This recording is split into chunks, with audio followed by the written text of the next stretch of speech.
Hey guys, welcome back to the channel. Today I want to do a review of a new watch I just picked up last week.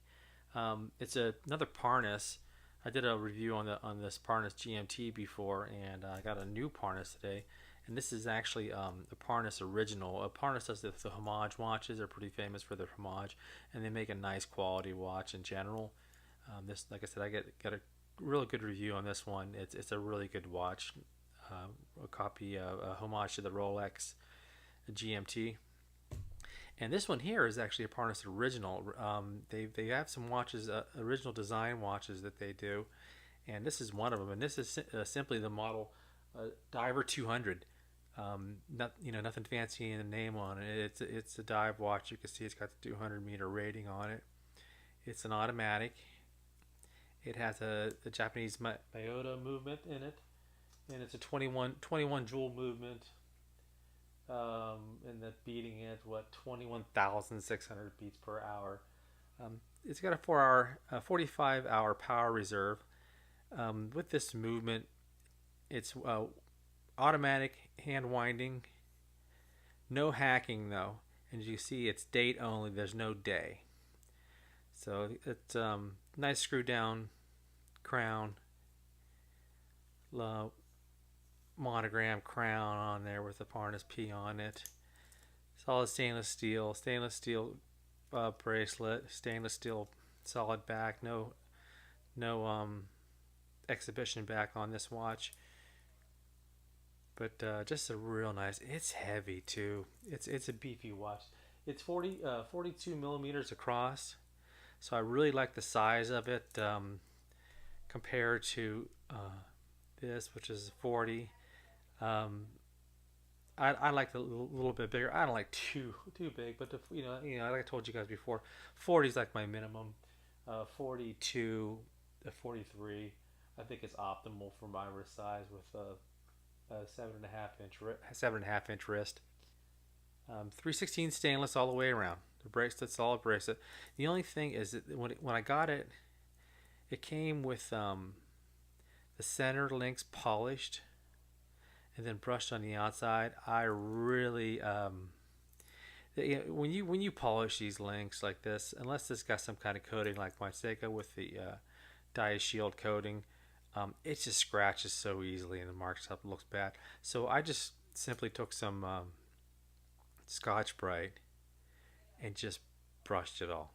So now it's all brushed finish, and I think that's the way it should be shipped, in my opinion. It has some nice polish on it. You see the polish on the frame there. Pardon the gloves today. My hands are just tore up. I've been doing a lot of metal work in the garage, and be really distracting if my actual fingers were shown. Anyway, I like the detail on that. It's a nice watch. I say it's heavy. All the solid stainless. I really dig that orange minute hand. That orange frame minute hand looks good. The lume on it's pretty decent. Nothing crazy. Nice bezel action. Ceramic. It's ceramic bezel, sapphire glass. 120 click bezel. But you know what kind of bugs the hell out of me? Is it doesn't line up. See how close I can get it.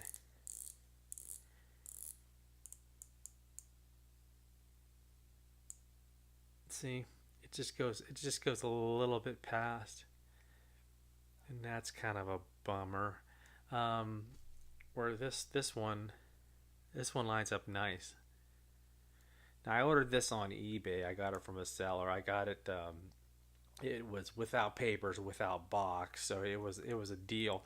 It's $149 if you buy it direct from Parnis on their website with boxes and papers, and they do a pretty decent box and whatnot. But yeah, I mean, I found a guy that was had it for like 120 or best offer or something like that, and we made a deal, and I got a really smoking deal on it. Took a couple weeks to get, a few weeks to get, but well worth it. Look at the dial. See those waves in there?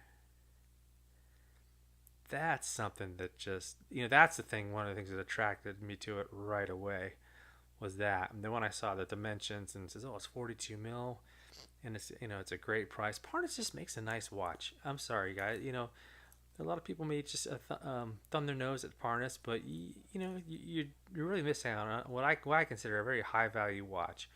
Um, Miyota movement's pretty. I don't have a lot of Miyota movement watches, so this is my first one. I can't speak too intelligently on it, but I was checking it. It's running about 8 seconds a day fast, 8 to 10 seconds a day fast right now. But that's all relevant, because some days it's not as running as fast, and some days it's a little more, but it's averaging about 8 seconds a day. Well, I think it's acceptable to me in an automatic. Nice milled clasp. Got their logo engraved on there, so not the cheap stamp stuff. The clasp is a little bit. It takes a little more effort to snap it than I'd like. Usually when I put it on, I just squeeze aside and just lock it that way. But it's locked. It's good. It's not coming off. It does even it's a diver. It's actually got their diver extension on it, which I can't believe how many so-called divers watches I have that don't have divers extensions. But so they're just diver watch by name, but not by form. Anyway, this is a nice one, guys. Like I said, the only two complaints on it, that doesn't line up. Maybe that's why I got it on the cheap. I obviously they have the technology to get that lined up good, and this one just didn't quite make it.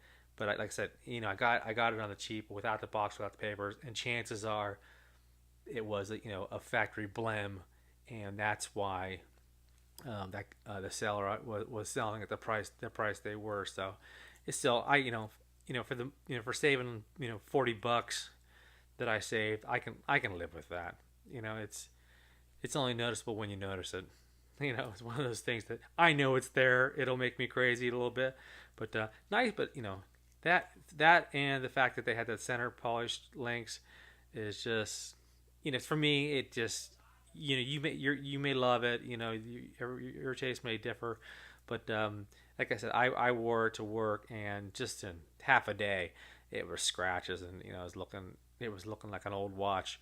So I immediately went home and brushed it, and then I wore it for the rest of the week, and I actually wore it for a couple weeks at work, and obviously the brush finish is a lot more forgiving when it comes to scratches and it's easy to maintain. Like I said, if you get some Scotch-Brite, you can take just about any solid stainless bracelet and make it a brushed. Take it from a polish to a brush finish. Careful, you don't want to do that on a plated bracelet, because you'll just scratch it down and you'll show the whatever kind of metal it's really made out of. But this overall, great watch. Let me give you a shot. I got my G-Shock GA1000. There it is on the wrist. Like I said, I got a 7.25 7.25 inch wrist. It's got a nice curvature to it on the case.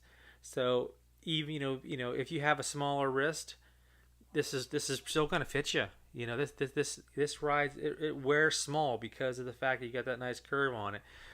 To where like watches like this with the straight across. This is not a big watch by any means, but that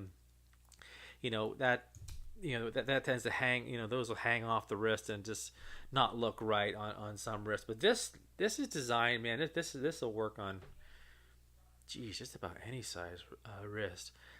I just dig this watch a lot. I'm sorry, guys. It's the best $100 I spent on a watch in a long time, man.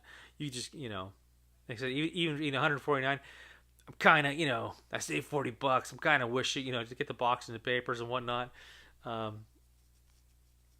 There's a couple other Parnis originals they have, and I'm probably gonna get more. I really like their watches. Like I said, you get a lot of watch for a little bit of money. Good good movement. I wish it had hacking. It doesn't hack. The date, I don't miss the day at all. The date's just fine. I love that dial. I love having a sapphire crystal. There's a lot about this watch to love. A lot of watch, a little bit of money. Parnis guys, I mean, they're making some nice stuff. Like I said, and their original ones, they got a few of them out there, and they're really, I think they're really worth giving a look. Anyway, guys, that's it. I just want, I just got this watch, really liking it. Wanted to show it off to you, let you guys get an eyeball on it, see what you think. Um, for 100, even $150, you can't go wrong, guys. Thanks again. We'll see you next time.